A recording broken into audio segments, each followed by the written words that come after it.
it's me, Smile McGee, and Bernie. We're kind of twinning today. I decided I would kind of start the vlog right here because it's nice and somewhat sunny. I'm hoping that spring's coming.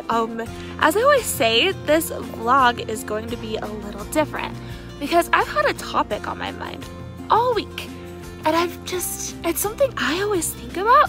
So I'm gonna kind of process what this is with you guys and talk about it. So the topic I've had on my mind is enduring.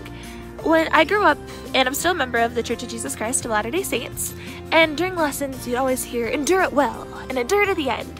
And I never really understood what that meant.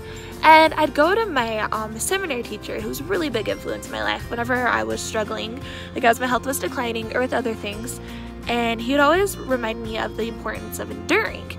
And I'm like, well, what the crap, Campbell? How is enduring so important? I just get to sit here and suffer. Like, that's so great. I don't get why enduring is so stinking important. But this week I've been thinking, what really is endurance? What does it mean to endure to the end? What does it mean to endure well? So we're going to talk about that in this vlog. Probably not right here because I gotta get back to the Institute. But tomorrow we're going to get down and discuss this. So, yeah. As I've been thinking about this topic of enduring that I told you has just been on my mind all week, I thought about my time at the Mayo Clinic. So I don't know how many of you have been patients at the Mayo Clinic, and I just expected this big giant hospital, kind of like the ones on TV. Like if you guys have seen Amsterdam, that's what I pictured it to be like. But my first experience with it was the Scottsdale Clinic, and it was this dark building. It was like a beehive. People are just jumbling everywhere. The little worker bees in their scrubs going to help patients. The patients all gathered together in certain areas. And it's weird that, like, you can be a group sitting in a room full of 100 people at a hospital, but you all have something in common. You're all just trying to get better. And at the Mayo Clinic, you know me, I'm weirdly social. I met a lot of amazing people, and some were the kindest, most generous, funniest, and sickest people you've ever met. But they had this joy just radiating through them. I remember I met this one lady who was actually a doctor herself, and she was having some really weird GI issues which no doctors could figure out. She was a doctor and couldn't even figure it out. And she was here just hoping and praying for answers. But the joy she had as I talked to her and the faith she had absolutely blew my mind. I met her on my first day there. And then at the Mayo Clinic, you see those amazing, jovial, hope-filled people. And then you see the exact opposite. You meet these people who are angry, bitter, and hate everything about their lives. They despise being sick. They despise breathing, basically. And I've wondered what the contrast is. Like some people I had these little bracelets I was handing out that said hope on them because I needed something happy to do during that time to keep my mental health okay. And I just remember this one old guy in a wheelchair. I greeted him with a smile. He met me with a scowl, asked if I wanted a bracelet. He's like, no thank you, I don't even want to be here. And he was just the angriest man I've ever seen. And I'm wondering, what is the difference? Like, what makes you either person A, the happy, jovial, hope-filled person, or person B, just filled with so much anger and resentment at life and at God and their situation. And I thought maybe it was just being happy all the time. That, they're just joyful, they're joyful people, they just find the good in everything, they're super, super happy, and I should just try to be happy all the time. I attempted that at the Mayo and in that high stress of a situation. Not possible. And at life, being happy all the time, not possible. I'm a pretty happy girl. I am not happy all the time. Being happy all the time isn't mental health. That's just crap. You have to admit you're in pain. You have to admit you're suffering. You have to admit times are hard. And those people I met at the Mayo Clinic who were those amazing examples of hope and strength, goodness and happiness to me did that. They admit that times are hard. But throughout my life and throughout my struggles and the amazing people I've been able to come in contact with who have had similar or incredibly different struggles, I think the thing that separates person A from person B is they don't let the pain define them, but they let it refine them. If that makes sense, like you see these stories, like Kisses for Kaiser, those parents could have been so bitter about losing their daughter to type 1 diabetes. I'm sure some days they are, but they decided to use that pain and learn from it and amazingly teach others because of it. And when I was in the hospital at the feeding tube, puking up blood, I didn't see a purpose in my pain. I even wondered if there's a God and why he'd forgotten me.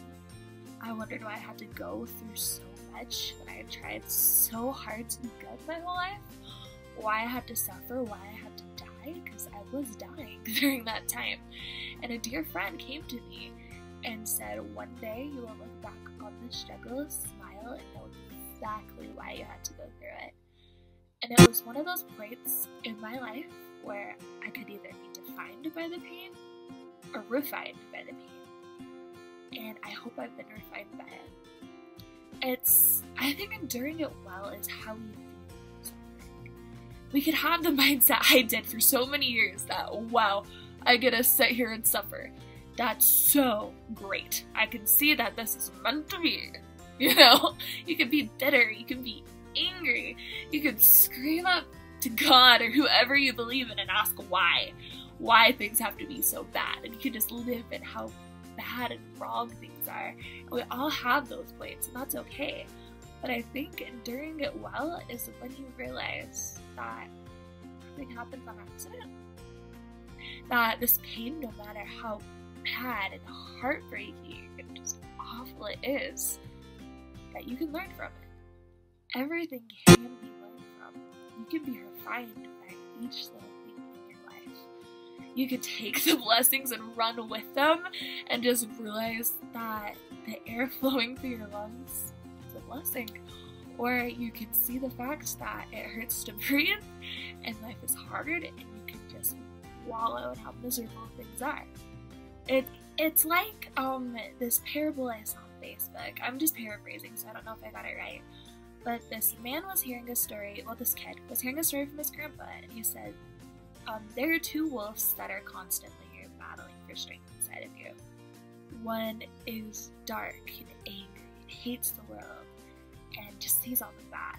And one is light, loving, and forgiving and kind and sees the blessing in the world.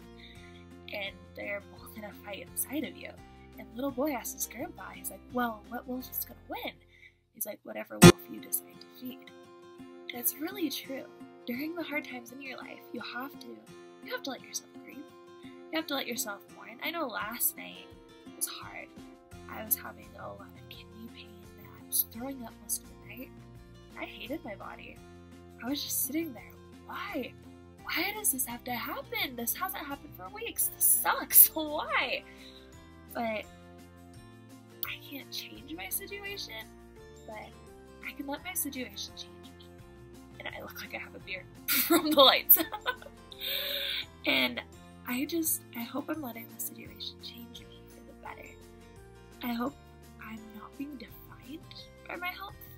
Because I thought about that before. Like, I always talk about my health tech institute. They probably want to kick my butt because all I share is stories from the hospital. But you can either be defined by your pain. Like, I could be angry and bitter that I spent most of high school and I'm spending most of my 20s in the hospital. And worrying about my health, and when people are like finishing their degrees, I'm focusing on treatments to keep me alive. I could be defined by that. Or I can let myself be refined by it. Stop cutting myself down and realize the victories I've had in my life, the person I've become because of this pain, and who it's going to lead me to be, and the opportunities I'm going to have, and the perspective I'm going to have that not a lot of people get. So I think that's what it means to endure it well, and I wish I could go tell little Megan, who was sitting there thinking enduring just means to suffer, but it's so much more than that. I hope you all who are enduring, I know a lot of you face struggles similar to me, and even those who don't, who are facing struggles maybe with a spouse or a family member financially, or with mental health instead of physical, or mental and physical health, don't let this pain define you. don't let it be your catalyst. Don't let it be the main character in your story. Let this refine you. Let this make you become who you're meant to be. Let it teach you to find the good. Let it teach you to find the blessings in every day. Remember that this pain has a purpose. No pain we endure, no trial we experience is ever wasted. So I hope this isn't the dumbest vlog I've ever done, but I just felt like I needed to talk about that this week. So endure it well, and I'm sure you're enduring things a lot better than you think you are, so cut yourself some slack, and always smile on.